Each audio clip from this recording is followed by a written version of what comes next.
Afati I caktuar nga Gjykata Kushtetuese për konstituimin e Kuvendit të Kosovës ka dhënë në mesnat, por deri në përfundim të këtij lajmi nuk pati asnjë njoftim se kur mund të vazhdojë seanca ndërprerje dje me kërkesë të liderit të vetëvendosjes Albin Kurtit dhe pse paralajmëroi se duhet të konstituohej sot. Nuk ka pasoja të përcaktuara nëse afati nuk respektohet. Seanca konstituive filloi dje në mëngjes me betimin e deputetëve, kur erdhi çështja të zgjedhja kryetarit të Kuvendit. Kurti njoftoi se nuk kishte një propozim për një kandidat dhe kërkoi më shumë kohë për diskutim, duke deklaruar se një marrëveshje më e gjerë është e nevojshme edhe për çështjen e presidentit të Kosovës.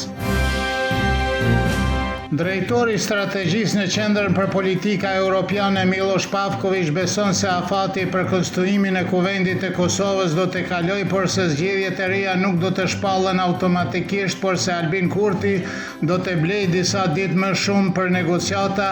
Ai tregon se zgjedhja e presidentit është thelbësore në jetën politike në Kosovë, veçanërisht në kontekstin aktual. Ai kujtoi se LDK-ja ka kandidatin e vet Vjosa Osmanin, të cilin Kurti nuk dëshiron ta pranojë për shkak të konfliktit të tyre personal, ndërsa është e rëndësishme që LDK-ja të marrë pozicionin e presidentit. Gazetari nga Mitrovica Veriut Lazar Stević tha se kriza politike në Kosovë po thellohet edhe nëse sot nuk ka marrëveshje midis vetëvendosjes dhe lidhjes demokratike të Kosovës, ekziston mundësia lartë që zgjedhjet të mbahen përsëri. Ajo që të gjithë e dimë shumë mirë është se Albin Kurti dëshiron të marrë të gjitha pushtetin nga pozita kryeministit, kryetarit të Kuvendit dhe të pozita presidentit të Kosovës. Nuk besoj, edhe pse LDK-ja ka hyrë në negociata me vetëvendosjen, se ata do të lejojnë vetëvendosjes të merë të gjitha këto, tha Stević për Kosovo Online. Ish gjyqtari I Gjykatës Kushtetuese Kadri Kryeziu tha se situata në të cilën seanca konstituive e Kuvendit të Kosovës u ndërprej pa një kandidat të propozuar për kryetar të organit legjislativ ishte e pashembull dhe se përgjegjësia më e madhe I takon vetëvendosjes, e cila ka të drejtë të propozojë atë kandidat. Kryeziu tha se partitë politike kanë detyrim ligjor dhe kushtetues për të konstituar institucionet me vlerësimin se vonesa e këtij procesi dëmton Kosovën. Lidhur me mohimin e akreditimit të Kosovo Online dhe Radio Televizionit të Serbisë për monitorimin e seancës konstituive të Kuvendit të Kosovës, Unmiku tha se autoritetet kompetente duhet të përmbushin detyrimet e tyre në lidhje me rinë e lirisë së mediave dhe të mundsojnë gazetarëve të punojnë pa ndërhyrje. Kryetari I Komisionit për Mbrojtje dhe Siguri në Parlamentin e Serbisë Milovan Drecun vlerësoi se mohimi I mundësisë se Kosovo Online dhe Radio Televizionit të Serbisë të raportojnë nga seanca parlamentare në Prishtinë përfaqëson një ofendim për Albin Kurtit ndaj popullit serb.